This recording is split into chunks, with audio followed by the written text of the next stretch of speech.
প্রাথমিকের ৩২,০০০ শিক্ষক শিক্ষিকার চাকরি বহাল থাকলো, হাঁপ ছেড়ে বাঁচলেন অসংখ্য মানুষ।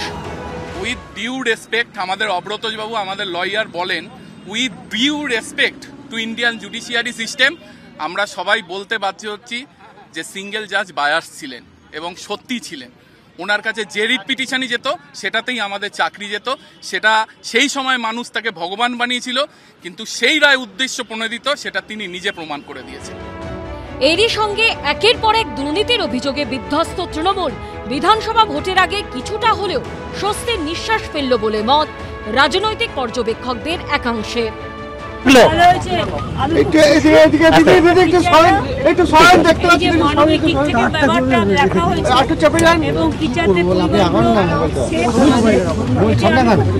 মানিক ভট্টাচার্যরা যে কাণ্ড কারখানাটা মমতা ব্যানার্জির নির্দেশে করেছেন এসএসসির মতো প্রাইমারিতে, এটা অনৈতিক। তো আজকের জাজমেন্টে মমতা বন্দ্যোপাধ্যায় সরকার পদ্ধতি মেনে স্বচ্ছতার সঙ্গে যে রিক্রুটমেন্ট করে না, এটা কিন্তু জাজ বলে গেছেন। তাই অভিজিৎ গাঙ্গুলি সঠিক। ৩২,০০০ শিক্ষক শিক্ষিকার চাকরি বহাল রাখতে গিয়ে হাইকোর্টের ডিভিশন বেঞ্চ বলেছে ৩২,০০০ শিক্ষক শিক্ষিকার চাকরি গেলে তাদের পরিবারের বাঁচা মুশকিল হয়ে যাবে। এ কথা মাথায় রেখে আমরা ৩২,০০০ চাকরি বাতিল করার পক্ষপাতী নই। সত্যের জয় হলো। যারা চাকরি পেল এবং যারা চাকরি হারালো এবং যারা চাকরি ফিরে পাওয়ার জন্য আমরা চেষ্টা চালাচ্ছি, এইটুকু মাথায় রাখবো যে তাদের কেবলমাত্র রাজনৈতিক সংকীর্ণ জায়গা থেকে দেখা ঠিক না। তারা আমাদের রাজ্যেরই ছেলে মেয়ে। যিনি পরবর্তী ক্ষেত্রে একটি রাজনৈতিক দলের নেতা হয়েছেন, তিনি আগে বিচারপতি ছিলেন, তিনি পরে নেতা হতেই পারেন, কিন্তু তার সেই মনোভাব বায়াস ছিল কিনা বা রাজনৈতিক পক্ষপাত দুষ্ট ছিল কিনা তা নিশ্চয়ই সবাই বিচার করবেন। মুখ্যমন্ত্রী যে হঠাৎ বলতে শুরু করলেন যে আমি রায় পাইয়ে দিয়েছি, রায় এনে দিয়েছি, যাতে চাকরি না যায় তার মতন ব্যবস্থা করে দিয়েছি।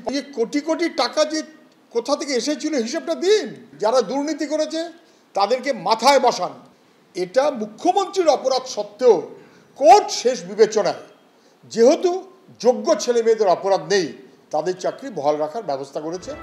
এই রায়ের পরেই কলকাতা থেকে জেলা উচ্ছ্বাসে ভাসেন 2016 প্যানেলের প্রাথমিক শিক্ষক শিক্ষিকারা। এই দীর্ঘ 9 বছর চাকরির পরে যদি কারোর চাকরি কেড়ে নেওয়া হয়, তার যে কি দুর্বিষহ অবস্থা হয় সেটা আদালত বিচার করেছে এবং এটা বিচার্য বিষয় ছিল। আইনের জয় এবং বিচার ব্যবস্থার উপর মানুষের আস্থা ভালো। নিয়োগ দুর্নীতি মামলাতেই চাকরি হারিয়েছেন এসএসসি 26,000 শিক্ষক ও শিক্ষাকর্মী। অযোগ্যদের জন্য চাকরি হারিয়ে পথে বসতে হয়েছে যোগ্য চাকরি প্রার্থীদেরও। তাদের ভবিষ্যৎ এখনো অন্ধকার, অনিশ্চিত। বুধবার কলকাতা হাইকোর্ট 32,000 প্রাথমিকের শিক্ষক শিক্ষিকার চাকরি বহাল রাখার পর এখন এসএসসি চাকরি হারা যোগ্যদের প্রশ্ন, তাদের পরিবারের কি হবে? মেধার ভিত্তিতে চাকরি পাওয়ার পরও তাদের চাকরি কেন কারা হলো? আমরা এখনো পর্যন্ত দাবি করছি আমাদের কেস অবশ্যই এটা রিওপেন হওয়া দরকার। এক দেশে এক সংবিধান, আইন সকলের ক্ষেত্রে একই রকম হোক, এটা কিন্তু আমাদের ক্ষেত্রে হচ্ছে না। অপরাধীরা কিন্তু বেঁচে যাচ্ছে। এখন তো নতুন ফ্রেশ সিলেকশন নিয়ে আমাদের সমস্যা চলছে। আমরা সুপ্রিম কোর্টে একটা কিউরেটিভ ফাইল করে রেখেছি।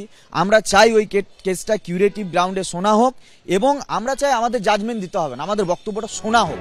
প্রাথমিক নিয়োগ দুর্নীতি মামলায় বুধবার কলকাতা হাইকোর্ট মন্তব্য করে সমস্ত নিয়োগ প্রক্রিয়া বাতিল করার জন্য ব্যাপক বা পদ্ধতিগত অনিয়মের সুস্পষ্ট প্রমাণ দরকার। প্রামাণ্য নথি থেকে পদ্ধতিগত সিস্টেমেটিক ফ্রডের কোনো ইঙ্গিত পাওয়া যায়নি।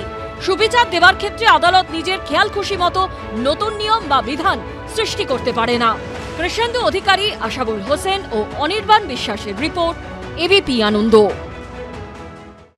বুধবার প্রাথমিকের 32,000 শিক্ষক শিক্ষিকার চাকরি বহাল রেখেছে কলকাতা হাইকোর্টের বিচারপতি তপব্রত চক্রবর্তী এবং বিচারপতি ঋতব্রত কুমার মিত্রর ডিভিশন বেঞ্চ। আর এদিনই এসএসসির গ্রুপ সি এবং গ্রুপ ডির যোগ্যদের তালিকা প্রকাশের নির্দেশ দিলেন কলকাতা হাইকোর্টের বিচারপতি অমৃতা সিনহা। এর আগে বিস্তারিত বিবরণ সহ দাগিদের তালিকা প্রকাশের নির্দেশ দিয়েছিলেন তিনি। বুধবার বিচারপতি অমৃতা সিনহা নির্দেশ দেন 2016 নিয়োগ প্রক্রিয়ায় অংশগ্রহণকারী গ্রুপ সি এবং গ্রুপ ডির যোগ্যদের তালিকা প্রকাশ করতে হবে এসএসসি-কে।